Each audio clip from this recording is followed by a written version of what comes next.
दक्ष news, सामान्यांच्या हक्कासाठी नेहमी दक्ष.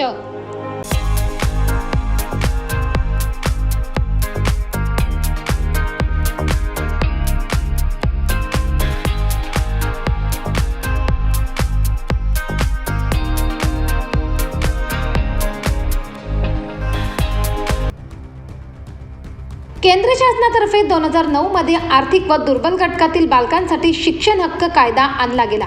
या कायद्याअंतर्गत म्हणजेच आरटी अंतर्गत 6 ते 14 वर्ष वयोगटातील मुलांना खासगी इंग्रजी माध्यमांच्या शाळेत दरवर्षी 25% जागा राखीव ठेवल्या जातात. त्यामुळे लाखो विद्यार्थ्यांना इंग्रजी माध्यमांच्या नामांकित शाळेत शिक्षण घेण्याची संधी मिळाली. तसेच या विद्यार्थ्यांच्या शुल्क प्रतिपूर्तीची रक्कम शासनाकडून शाळांना दिली जाऊ लागली. परंतु 9 फेब्रुवारी रोजी शासनाने आरटी कायद्यात सुधारणा केल्याचे राजपत्रक प्रसिद्ध केले. या राजपत्रकानुसार 2024-25 या शैक्षणिक वर्षापासून आरटी प्रवेश प्रक्रियेत एक मोठा बदल होणार आहे. नेमका काय बदल होणार आहे पाहूयात ग्राफिक्सच्या माध्यमातून. एखाद्या विना अनुदानित शाळेच्या परिसरात सरकारी किंवा अनुदानित शाळा असेल तर अशा वेळी सरकारी अनुदानित शाळेत आरटी अंतर्गत प्रवेश देण्यात येणार आहे. मात्र बहुतांश शासकीय आणि अनुदानित शाळा या मराठी माध्यमांच्या असतात.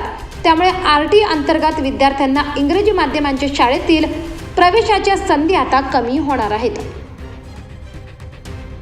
तसेच अशा विना अनुदानित शाळेत विद्यार्थ्यांनी प्रवेश घेतला तर शासन या शाळांना शुल्क प्रतिपूर्तीची रक्कम देणार नाही. त्यामुळे इंग्रजी माध्यमांच्या शाळेत आरटी अंतर्गत प्रवेश देण्यावरून वाद निर्माण होण्याची शक्यता आहे. दरम्यान आरटी कायद्यात बदल करण्यात येणार असून सरकारी शाळा जवळ असताना इंग्रजी शाळेत आरटीतून प्रवेश मिळणार नसल्याने वाद होण्याची शक्यता आहे.